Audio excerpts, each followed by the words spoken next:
Hello, everyone, and welcome to the Art of Creation show. I am your host and coach, Rebecca Boswell, and we're going to be looking at how choice creates, and different possibilities for creating a life and a living that can actually work for you, whatever that is. Hi, Gloria.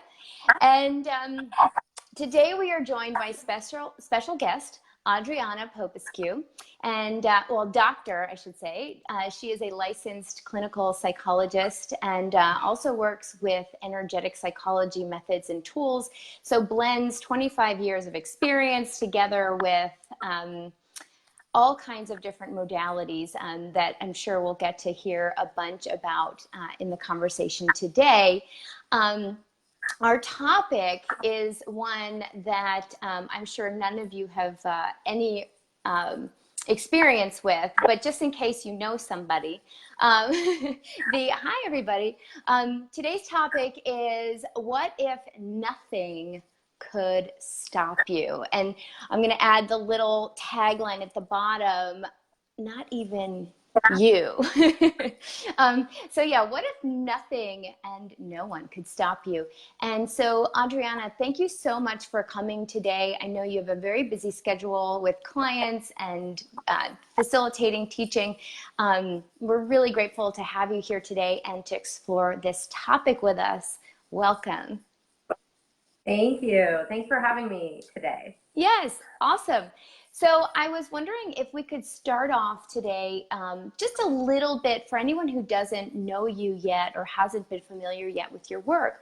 I was wondering if you could share with us a little bit about your personal journey, becoming a licensed clinical psychologist, and then maybe also sharing with us sort of where that shift was when you began, or maybe it was there all along, when you began to incorporate these energetic tools together with your traditional practice, what that was like for you, and and how you see that as being really useful in your practice today as it's evolved. Sure, my pleasure. Yeah, I was one of those people who was really lucky to know what I wanted to do very early in life. And because I'd had some difficult experiences in childhood, and no one was really available to help me. None of my friends understood things like a parent dying, or your parents, prior to that, your parents going through a really messy, even violent divorce.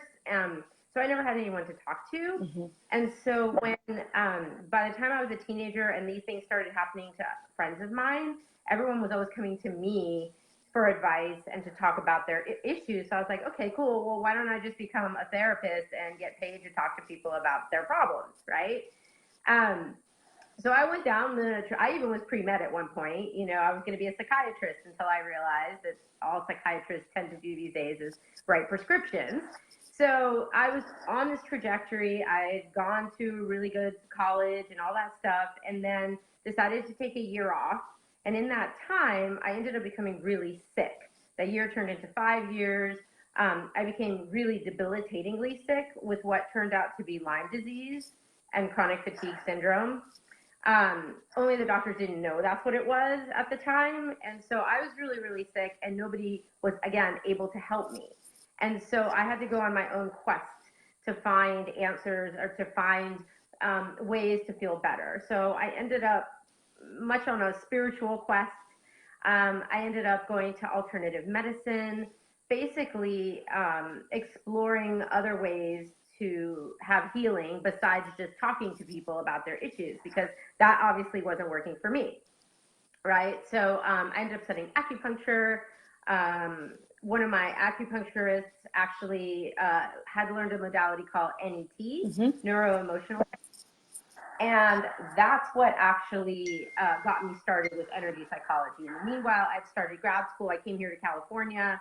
I started grad school, and I was studying transpersonal psychology. So I was learning about Eastern philosophies and spirituality. And so it all just sort of converged together, mm-hmm. for me to do this modalities about 20 years ago. Oh, excellent. And then, yeah. And then 6 or 7, no, maybe more like 7 or 8 years ago, because I'm always a student and always looking for, the latest and greatest, I found Access Consciousness. And really, at that point, I was probably about 80% better with the Lyme symptoms, but it was specific things within Access that actually helped me clear what was creating this illness that was basically killing me. And so that now I'm symptom free and happier and healthier than I've ever been. So, of course, if these tools worked for me, I wanted to start using them with my clients. And so from the time I was still in school and writing a dissertation, I started using these tools with clients to help them create greater possibilities, greater health and healing. Excellent. Now, when people come to you, are they already open to the energetic pathways that you use and tools, or is this something that you're educating clients about or patients about when they're coming to you? Both. Yeah, definitely both. Some people are very specifically, because I'm pretty upfront about everything I do on my website and everything. So there are definitely people that are very specifically looking for something different beyond traditional talk therapy. Yeah. But then I also work at a drug and alcohol rehab. One of my specialties is addiction and trauma. And so there, I'm actually doing groups. I have an energy psychology group where I educate people. So that's been really cool, because those people are sometimes brand new to all of this, and having teaching about it is really amazing to them. They're so most of them are actually really open. So it's really cool to introduce new people to these tools. And the thing is, they get especially something like tapping, right? Like EFT, there's an instantaneous effect. People instantly feel calmer and more relaxed. And you even have them rate their intensity of distress on a scale of 0 to 10. I'm super anxious right now at an 8 out of 10. Okay, cool. Let's do some tapping on that. And then after a round or two of tapping, their stress level comes down to a 2 or 3, and they're amazed, Yeah. Yeah. So have you noticed, over the course of your experience, you've been doing this for a while, have you noticed a shift in how open and willing people are to play with energetic tools? And what have you noticed just over time, looking at your practice, at how just your patients have been changing in terms of what they're open to and how these tools have been working with them? Well, I'm really lucky in that I live in California, where I think we already have an openness to this kind of thing. I mean, we're kind of known for being woo-woo out here. So, and especially San Francisco, where I am. So I think people have always been more open out here. But definitely in the last few years, and it's interesting, even in energy psychology, so much research has come out in the last few years, particularly around tapping. There's over 100 published research studies now. So there's this sort of irrefutable evidence, right, that shows that we actually are doing things to the brain. They've done fMRI scans. They've measured people's hormone stress levels. It's tangible, measurable results. Yeah. Just like with bars, now that we have a study, that says changes are happening in the brain when you run bars. Yeah. That seems to help for the skeptics, which I don't come across too much anymore. Maybe that's not who I attract. But for the skeptics, that seems to help when you say, look, there's a whole body of research on this. If you really need to have that validation. Yeah. But most I say to people, are you willing to just try it and see what happens? And if it doesn't work for you, that's cool. Let's find something else that does. I never try to push any of this on anyone. Yeah. I don't find that works. Yeah. Yes, you must be aware. You must expand. You must not have judgment. That probably is not the most inviting. So, okay, really awesome. And I wanted to ask, I see, awesome that all of you are joining us. And Sailor, it looks like you had a little bit of a glitch, but I haven't been noticing any freezing on our end. So hopefully your end is a little bit smoother now. So Adriana, you're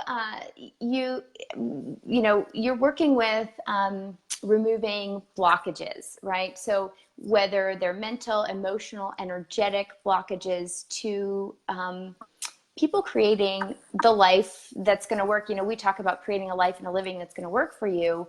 Can you tell me a little bit about, the people that come to you and, what are they looking for? I know that you get really excited about, helping people to see the gift that they are and bringing themselves out into the world, but you know, we don't always know that that's what we're looking for. So when people are coming to you, what is it that they think that they're coming to you for? So if people are watching, they kind of get a sense of, oh, you know, that's something that that I'm experiencing. Oh, this could be for me.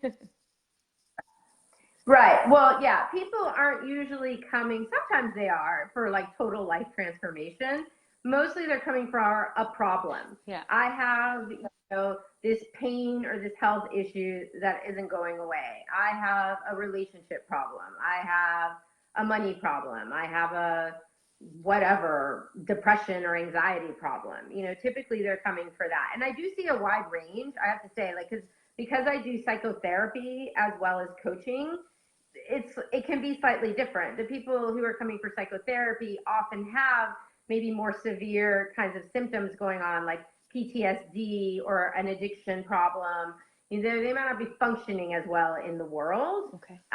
Versus people that are coming for coaching, they're functioning pretty well. They just want more, or something is in the way. Like, I don't know why my business isn't taking off, or if you're an access facilitator, why is no one coming to my classes? That kind of thing. Yeah. It could be something really specific like that. And then what happens is we start working on that thing. They start to get tangible, results. They like the results. And then we start working on other areas. I have so many clients who came in, sad or depressed over a breakup. And then, 6 years later or something of us working together, now they have a thriving business and they're looking at what is possible. And you can hear them starting to talk about the language of possibility instead of the language of problem. Mm-hmm. So I want to keep going because, I'm sure you've had this, right? Where you get kind of hooked on, this stuff is so cool. What else can I create with it? Yeah. Yeah. That's awesome. So you, one of the things that you talk about, or you have talked about, is psychological reversal. And so I was wondering, can you share with us what that is, and bring us into that conversation with you?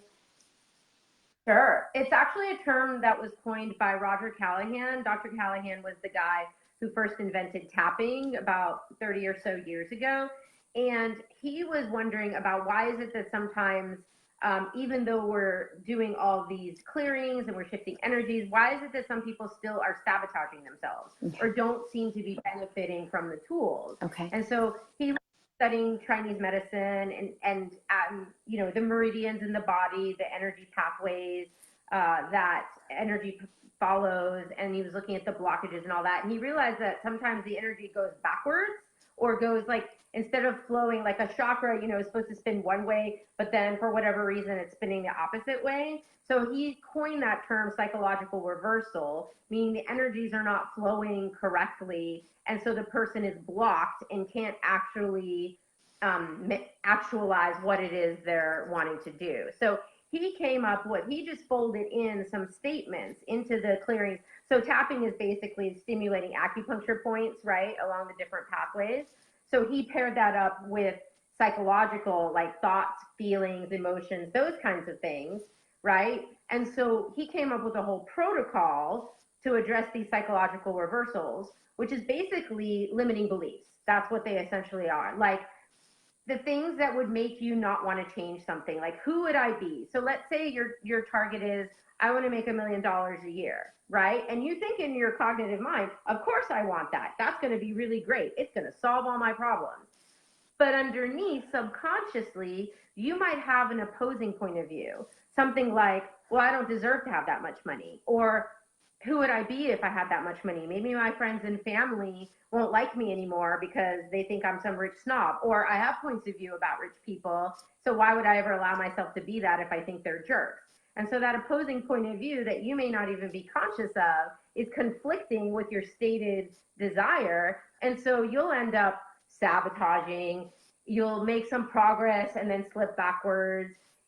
You won't be able to reach whatever that is you're trying to create.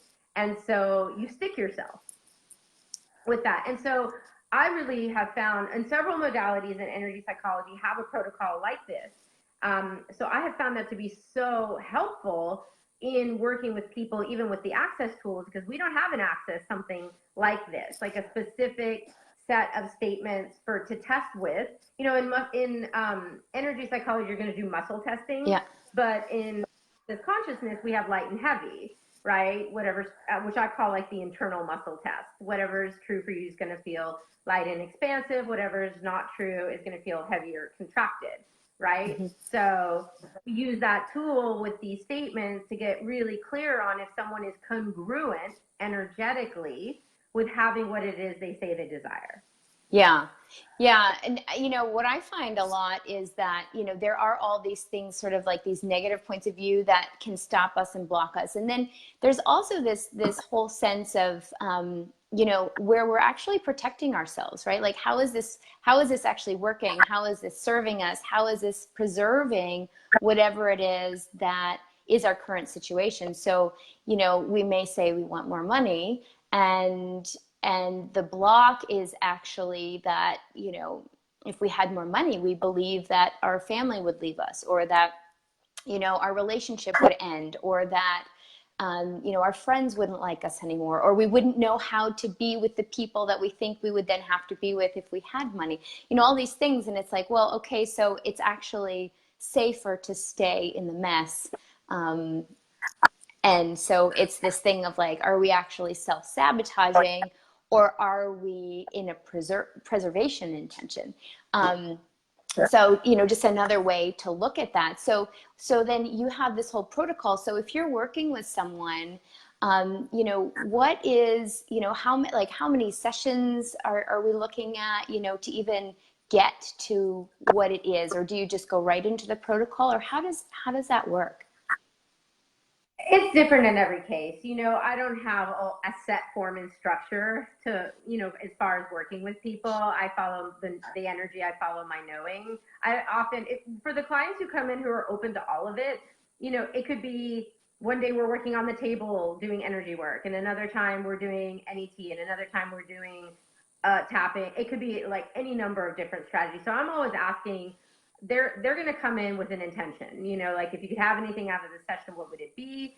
And they'll say whatever it is. And then I'll be asking, okay, what modality or approach is going to create the most change for this, right? And we go into that. So the limiting beliefs really do seem to come up in most sessions. As far as following the specific protocol, and the number of sessions, I mean, oh gosh, it so depends on the person and what it is they're working. But like, I put myself through, so in Access, you know, we have the mantra, all of life comes to me with ease, joy, and glory. And I actually put that statement through this protocol, this series of like 10 or 12 different statements, to see if I was actually okay with having all of life come to me with ease, joy, and glory. And I was kind of amazed at how long I spent working through that to really get congruent and clear on those things.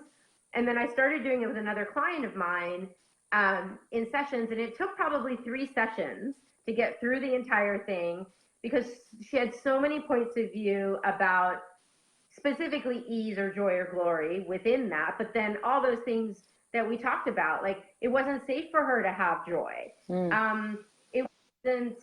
She couldn't be supported by other people to have that. Yeah. You know, so we had to get through each statement with all the different pieces until it was really light and congruent. And so you'd be amazed at how much crap we will have, you know, that is actually not, that is getting in the way. The barriers, the judgments, whatever it is, the point. Yeah, the old imagery of the, you know, the tip of the iceberg, and then what's actually there, and what we're carrying from however long in this lifetime, or maybe any other. So when, so, you know, it's fascinating to hear, and I actually know people that you've worked with, and I see, you know, I've seen the transformations and what they've created, and what they, you know, what they've chosen, and where they've stepped out of the that stopping energy of stopping themselves. When you're working with people, have you noticed, again, just from the volume of people that you've worked with, have you noticed that there are certain things in particular that keep popping up again and again that you can say like, oh man, these are like the top things that stop people? Is there anything like that? And by the way, anybody who's watching live now, if you do have any questions for Adriana for this conversation, you want to share anything, do pop it in the comments because we are watching them. So you are invited to pop those in. We love to have you here. So Adriana, back to you. I see Peter's on. Hi, Peter. Yeah, so I do find that. And you actually named one of them, is the safety issue. Yeah. A lot of people have these limiting points of view that are based in safety. And at some point in time, that was probably a really brilliant strategy. Like maybe you needed to create some of these strategies in order to survive your childhood or whatever it is. But maybe now it's not quite so effective anymore, right? Because the problem with safety usually involves I'm protecting myself with a wall or a barrier of some sort, right? Like I'm kind of hiding behind it. And the problem with a wall is it doesn't know what it's supposed to keep out, so it keeps everything out. So you may be saying, well, I want to keep out people who want to hurt me, but then the wall keeps everybody out. So even the people who are kind and caring can't get in because of that. So that's definitely one, is the safety. Another one is deserving. Like, I don't deserve to, or I'm unworthy of, or some variation of I'm not enough. Yeah. That seems to be like a core limiting belief that most people, I would say from Access's perspective, it's probably an implanted point of view, you know, that we somewhere along the way picked up this idea that we aren't enough and we don't deserve to have good things. I think there's a lot of religious programming that comes with that. You know, there's a lot of this reality really kind of imprints that on us. Not enough, not enough, not enough time, not enough money. Yeah. You're not enough. You don't look good enough. You're not thin enough. All that junk. If you were enough, we'd have nothing to sell you. Exactly. So they think. So they think. What would it take to change that? Exactly. So that's another big theme I see a lot. Another one is this illusion that I'm all alone in the world, and it could take the form of I'm unlovable as well. But like, I'm all alone in the world. I'm not supported. If I were to change, then I really will lose it. Like, I have a lot of addiction clients, right? And one of the things, who would I be without all my friends? And I'm the party girl, and where would I, who would I talk to? And, all those kinds of things. Yeah. Identity is like, who would I be without this thing? Yeah. Who would I be if I wasn't a victim? Yeah. So all these identity, all these things that we've made so real that we don't even know who we'd be without those beliefs, those images, those structures that we've created as ourselves, not even really knowing what the true self is. It's an invention. Yeah. We invent these personas, if you will. It's a classic logical term, is the persona, the mask that you wear to hide who you truly be. And what if we didn't have to do that anymore? Yeah. What if this becoming unstoppable is really, it's not about becoming something different. It's about stepping into more of who you actually truly be. Yes. Not this illusion of what you're pretending to be. And most people, that whole not enough thing, that is an invention. That's not actually who you as an infinite being. Think about like your soul, your spirit, your infinite being. Like, would that person be not enough? How could an infinite being not be enough? Yeah. Right? That whole thing is an invention. And so when you talk to people about that and they start to understand that, it's like, wow, okay, cool. So what would it be like if I could allow myself to be more of me? Yeah. And what if that was, hey, what if there was nothing wrong with me? Yeah. Right? Yeah. If we're not as messed up as we want to think we are. I was gonna say, we have that cute, little saying in Access, what if you're not as fucked up as you think you are? And it's like, I have that bumper sticker like in several places, because I think it's so relevant, and people just don't get it because they're constantly bombarded with these messages of you're not good enough, right? Yeah. all my fault. That's another one that comes up a lot, right? It's all my fault. Kids have that mentality. You know, kids, it's interesting, right? Like a lot of this stuff forms in childhood, and children have a really simple logic. Their brains aren't really all that developed yet, and it's very tit for tat, right? If I'm good, I get rewarded. If I'm bad, I get punished.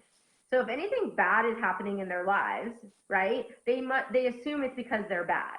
So like when my mom sat me down at age 7 and said, your dad and I are getting a divorce, I thought I must have done something wrong. What did I do, right? What was it that I did that made you guys do that? So it's all my fault. It's a very sort of child-centric point of view, but it's also because we don't understand adult issues. I didn't understand what was really going on with my parents that had nothing to do with me, right? Yeah.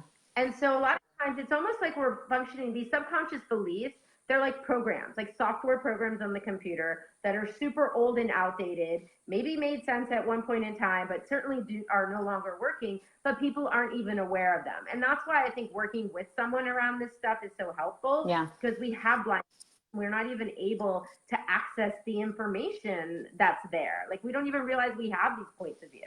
Yeah. Well, yeah, exactly. Like, how do we know what we don't know? We don't know. So when you're working with people, then so you're listening for cues that kind of give a little string that you can tug on to start to open up where they can become more aware of what's been hidden in the closet or in the blind spot.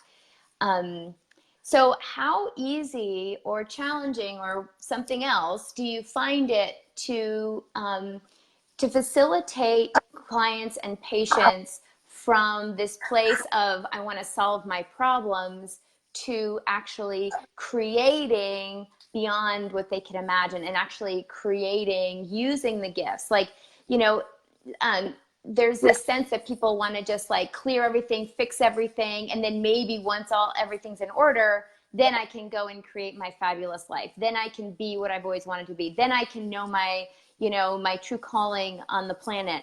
And yet you and I know it doesn't actually work that way. So can you talk a little bit about how you facilitate that shift, and what role can you play in that? Well, again, I mean, I think it's going to be really different for everybody. I think it's helped. I mean, I look at two things. One is, like, I wanted to say this, like, what would happen if? That's one way I'm able to get the information about the limiting belief. It's like, so you say you want that $1 million a year. Okay, cool. Well, what would, play that tape all the way through. If you have that, what would happen? And a lot of times people, when you ask that question, it plants a seed of possibility. Like, wow, I would feel a lot better about myself. I could do all these things that I've always wanted to do that I could never afford to do, right? And then that starts opening up that creation window. Like, we have this, Dane gave us a tool a few years ago in Access. If you had $100 million, right, that renewed every year, what would you do with that? Because most people can't even conceive of having that much money. And it gets you, that exercise gets you into the idea of, well, what could I create? It starts opening up possibilities. Because once you figured out I'd want a house and some cars and this and that, then what? You still have so much money left. What would you do with all of that? How could you change the world, for example, with that amount of money, right? So that's one strategy. And then the other thing that'll come up for people when you say, well, what would happen if you had $1 million a year? All that negative stuff will also pop up. I always say to people, what's the first thing that pops into your head? Tell me that. Because that leads usually right to that subconscious belief. If I had $1 million, then I would have to pay more in taxes, and I don't want to pay more to that, right? So you have some sort of point of view about that. So funny. So I think there's a lot of different ways, and sometimes we have to highlight, the small things, like acknowledge the small moments when you had the thing you were looking for. So if you had, for instance, like if you're looking for more joy in your life, if I'm working with someone who's depressed or anxious and has a hard time feeling good, then I would really have them look at and almost get them, make them write it down. Like every day, I want you to write down 3 things that you're grateful for, or 3 moments in your day when you actually felt okay or you felt good. right? And so that you're gathering evidence, because the thing is, people are always looking for evidence to support their point of view. Yeah. And the thing they don't realize when they have these limiting beliefs is if you're trying to prove you're lovable, okay, like you're trying to look for that validation in a relationship from a partner. One day somebody will see me for who I really am, and then I will be complete, and then I'll be okay, right? You already believe you're unlovable. You're trying to prove you are because you've already decided that you're not lovable, right? Yeah. And so when people have that going on, you have to show them, like, they have a lifetime's worth of evidence. They've been collecting evidence because, of course, when you have that point of view that you're unlovable, you're going to create that reality. Who are you going to attract to you? The people who aren't available, the people who will reject you. And so now, look, I have even more evidence that says I'm really unlovable. So you have to also, and this is also speaking to traditional cognitive behavioral therapy, you have to challenge the belief. Well, are you really? Do you really have no friends in your life? Name one friend you actually have. Well, if you have that friend, then that kind of implies that you're not really unlovable, right? So I have to sometimes like get them to gather the evidence to prove to themselves that the false belief, the limiting point of view isn't actually true. Yeah. So has there ever been a time in your life when you felt really, really good? Okay, cool. What was that like? So this isn't an impossible thing for you. You have had this experience at least once. Cool. Now, how can we grow that? How can we expand on that? What would you have to be or do different to have more experiences of that, right? Yeah. And so then I'm talking with people. Okay, so in this last week, what happened? When did you feel good? Because people immediately want to go into the problems, right? Yeah. So sometimes I invite them to look at what's right about all of this. You want to tell me everything that's wrong with you in your life, but what's right about this that you're not getting, which is one of my favorite tools. Yeah. What's right about you that you're not getting, or what's right about this situation, whatever, that you're not getting. Yeah. Yeah. I love that question. And, one of the things coming up in the thread is, but what about when there's all this crap getting in the way? And I love what you're talking about too, because it's also that thing of like, where are we putting our attention? Like, is there really more crap getting in the way, or is that just what we're seeing? Or is there anything else that you would add to that? Well, I think when the crap comes up, a lot of people think they're going backwards. Like I was making some progress and all this shit happened, and like I don't understand. I'm feel like I'm regressing.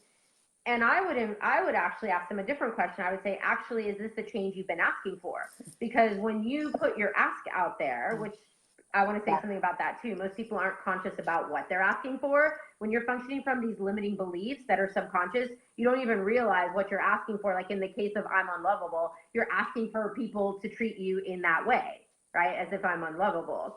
So you have to get clear on what you're asking. But when you are asking for something, like say you are asking for that $1 million, then all the stuff that is in the way of that is going to start coming up. And it isn't always going to feel good, right? Sometimes it's going to feel like you're going through a load of crap, but that's the next level of the iceberg.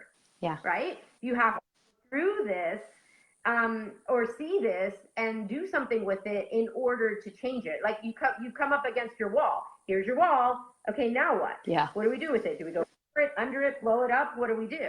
But you asked for a change, and the wall came up to show you this is what's in the way of the change. Yeah, this is the next piece. Yeah. Yeah. Yeah. So we're constantly, as we're growing, as we're changing, evolving, that, that comfort zone and whatever that bubble is, if there even is one, and we think there's one, it's constantly getting pushed outward, and then we bump up against it. And then it's like, wait, I thought that things were good. And it's like, they are, like, and now what's this next piece to expand even greater?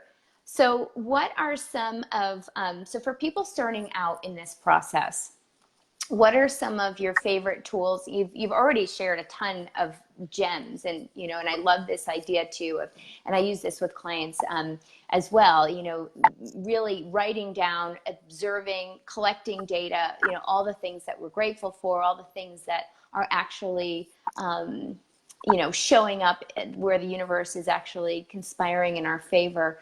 And some great questions you've already shared. are there any other kind of top favorites in your toolbox that you like to share with people as they are beginning to make this shift from problems to creation? Yeah, I think you have to look at the who does it belong to piece Yeah. in all of this. There's so many of those problems that we're identifying as ours aren't even really ours. They're really like coming from someone else or somewhere else. And so I think that that comes up really early on in my work with people, is just this idea, educating people around the highly sensitive person, the empathic person, because a lot of people don't even realize they are that until you start having the conversation. They're like, oh yeah, I'm always taking on stuff from other people. Yeah. That's especially true for the addicted clients that I work with, because there's this whole codependency thing, which I think is just another way of, that's another word for taking on people's stuff, right? So I think you have to address that component of it as well, so that people can have more clarity and ease around, because you could go through trying to resolve your problem, but what if it was never yours in the first place? I always say the lowest hanging fruit is who does it belong to? Yeah. Right? So you ask that question for a thing like this. So, okay, let's say the I'm unlovable example, right? Well, who does that belong to? Like, where did you get that? Where did you learn that? Because you probably didn't come in as a little baby with that. Most children come in pretty joyful and happy. I'm here. They don't usually come in with, I mean, they could be bringing in stuff from other lifetimes, sure. But like, really, if you look at the essence of children, they're very joyful. They're very present. They don't worry about things. They learn all of that. So when I educate people around that, like, these are the things we learn from, Don Miguel Ruiz, actually, the guy who wrote the Four Agreements and the Mastery of Love, talked about this domestication of the human, right? Yes. Learn judgment. We learn what's right and wrong. We're told these things by the authority figures. And as children, we believe the authority figures, of course. So if you have a mom or dad who's giving you the message that you're unlovable, which may not even be, I mean, it could be direct, abusive in telling you those things, but maybe they're neglectful. Maybe they're so self-absorbed in their own world that they're not paying attention to you. And then you get the message, I must be unlovable if mom's not paying attention. Or you're hearing what's in their head and then saying to themselves, I'm unlovable. And as a child, you're like, wait, I'm unlovable. And you just think that's you. And you're just hearing the thoughts in your parents' heads. I mean, where is this in the life manual? No, right. Nobody gets it, and they don't teach you it in school. And so that's the thing. It starts that young and then snowballs from there, right? So once you start getting people looking at that, well, where did that come from, that belief? Is it even true? And what evidence do you have that supports it? And all, that, but the who does it belong to is so critical to that piece, because when people realize, oh my God, that's not actually true for me. Yeah. Like, I used to be a really happy child, and then I don't know what happened, right? Then they start to the ahas start coming. And now you've planted a seed for a different possibility that, if you keep nurturing and watering it and growing it, will now become the new reality. It's like, again, I feel like it's updating old software programs. Yeah. Now we can actually function from a world of possibility rather than a world of problem. Yes. And what if I was going to be me starting right now based on what I choose and, living and enjoying on my own terms, which is something that we've not really gotten permission for. And so what if we all just now have permission and we never have to look for it anywhere else in the universe and beyond? So I was wondering, I know we're kind of coming to the we're rounding towards the end here. And I know that you have a program that you would love to offer viewers. So I was wondering if you could tell us a little bit about that, because I know that it flows beautifully and relates to this conversation that we've been having today. Can you share a little bit about it with us? Yeah, I've really been looking at the whole, specifically the psychological reversal piece, and it's become kind of the cornerstone of this.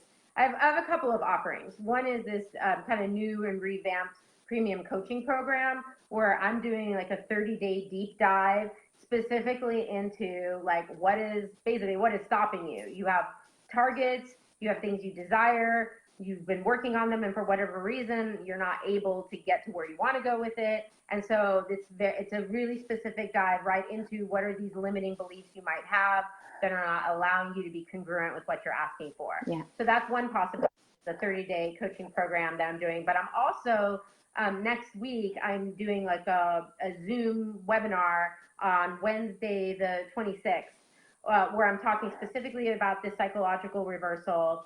I'm going to give a handout that has some of the examples for people to work with, and then we'll do a lot of facilitation on the call so people can get a sense for how this works. Okay. Because like I said, I introduce this more to people who are using access tools. So that's another possibility, and I thought it would be fun to offer the viewers of this Facebook Live a little discount for that. So we have a discount code. We can type it in here afterwards. Yes. A discount code, AOC 25, Art of Creation 25, that people can use to get a 25% discount on that class next week. Okay, great. And so what we'll do for all of you guys watching, all of the links. So this Facebook Live, I trim the beginning and the end, load it to YouTube, and then I put all the show notes in there. And for you watching on Facebook, you will find the link to the YouTube episode. Usually it posts early in the tomorrow morning. So all those links will be in the show notes, and I don't know, we'll have to see if we make you watch the whole show to get the code. I'm not sure yet. Okay, so I won't type it now then. Well, I'll have to check in with that energetically, but we'll see. So it just kind of actually seemed like it might be kind of fun.